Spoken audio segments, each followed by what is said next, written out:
목사님 안녕하세요. 오늘은 관점 설교 두 번째 편을 말씀드리겠습니다. 관점이란 이제 우리가 본문 안에서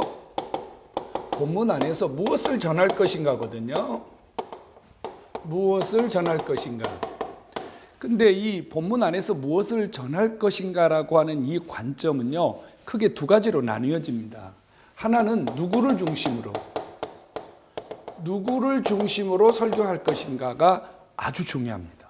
한 본문 속에는 굉장히 많은 사람들이 들어있어요. 마태복음 8장에 보면요, 그 예수님, 그 다음에 나병 환자,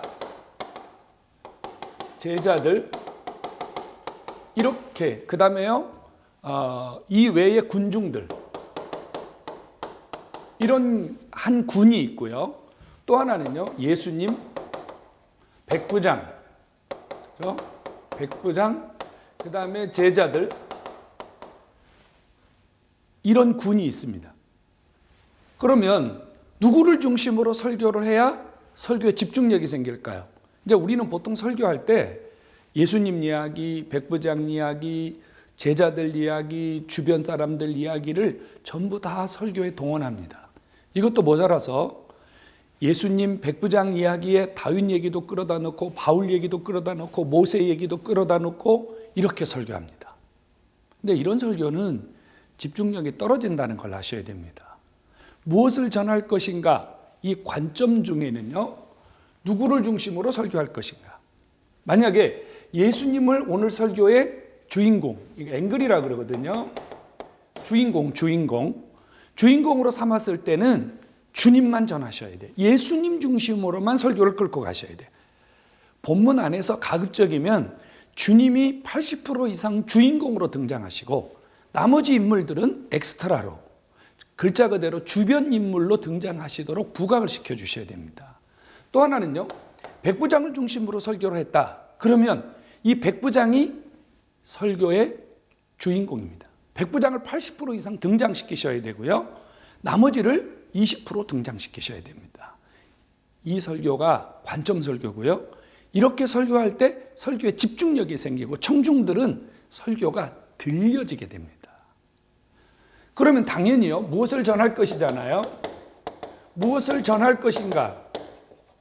이게 관점인데 당연히 관점도 그러면 누구를 중심으로 찾아야 되겠죠? 네, 맞습니다. 앵글을 중심으로 관점을 찾아야 됩니다. 이게 관점 찾는 방법이에요. 예수님이 나병 환자를 즉시 고치셨습니다. 이 즉시라는 게 관점이에요. 나병 환자는 예수님께 나오다예요. 나오다라는 게 관점이에요. 관점.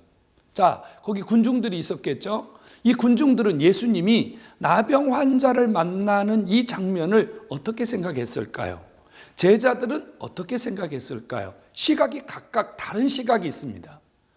본문에 나와 있는 관점도 있지만 목사님들이 충분히 추론을 통해서 제자들이나 그 당시 군중들이 예수님과 나병 환자가 만나는 그 장면을 통해서 제자들이 걱정하고 군중들이 염려했던 부분도 관점으로 드러낼 수 있습니다.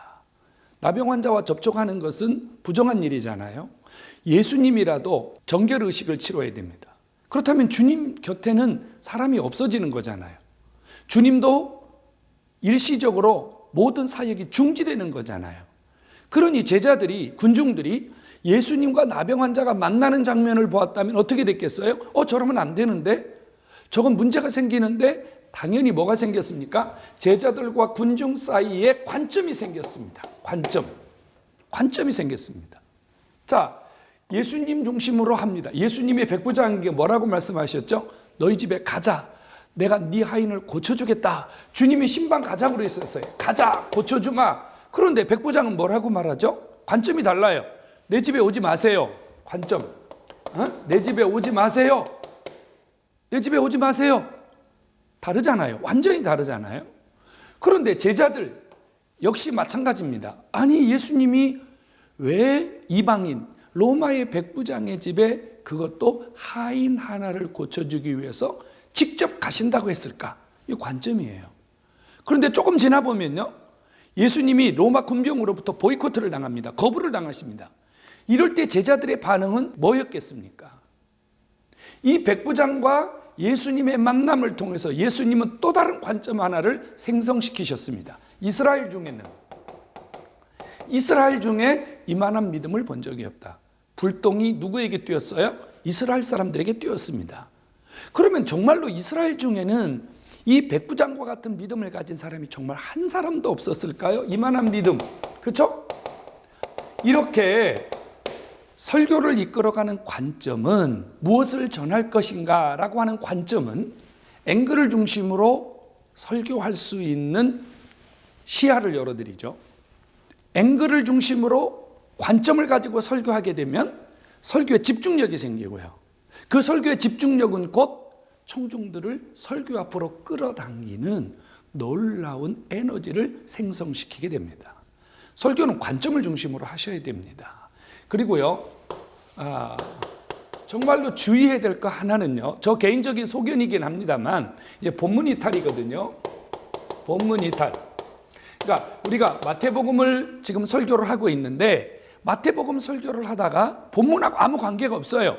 그런데 갑자기 백부장 이야기를 하다가 다윗도 이렇게 표현하는 분도 있어요.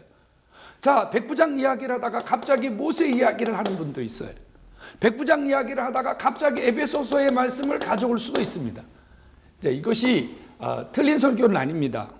한 번 더 강조하지만 틀린 설교는 아닙니다. 하지만 설교의 집중력은 떨어집니다.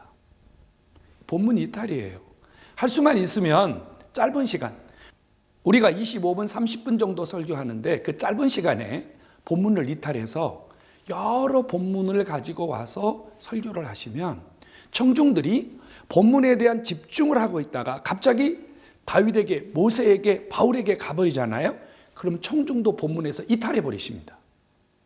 그러면 지금까지 목사님이 설교를 시작부터 클라이막스를 향해서 잘 전개해 오셨는데 어떤 부분에 가서 청중들의 생각을 분산시키는 결과가 되기 때문에 좋지 않습니다. 이제 우리 목사님들 중에는 이런 분도 계세요. 이렇게 설교를 하다가 다양한 본문, 다양한 성경 구절, 또 이런 것들을 갖다가 이렇게 대입을 시키면 설교가 풍성해지거나 또 설교가 상당히 뭐라고 그럴까요? 준비를 많이 한 설교처럼 이렇게 여겨지는 분들도 있거든요. 그거 맞습니다. 하지만 좀 더 집중적으로, 좀 더 청중들에게 가깝게, 청중들을 설교 앞으로 끌어당기려고 노력하신다면 앵글, 관점, 그리고 본문을 이탈하지 않고 설교할 수 있는 것이 가장 효과적인 방법이라고 생각합니다.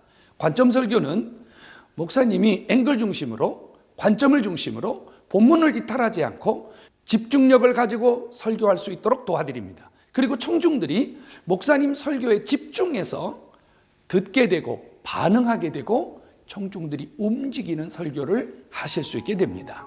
관점 설교, 목사님 한번 관심을 가져보시고요. 관점을 중심으로 설교를 시도해 보십시오.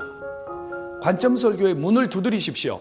CPS 설교학교는 목사님을 최선을 다하여 섬기고 도와드리겠습니다. 감사합니다.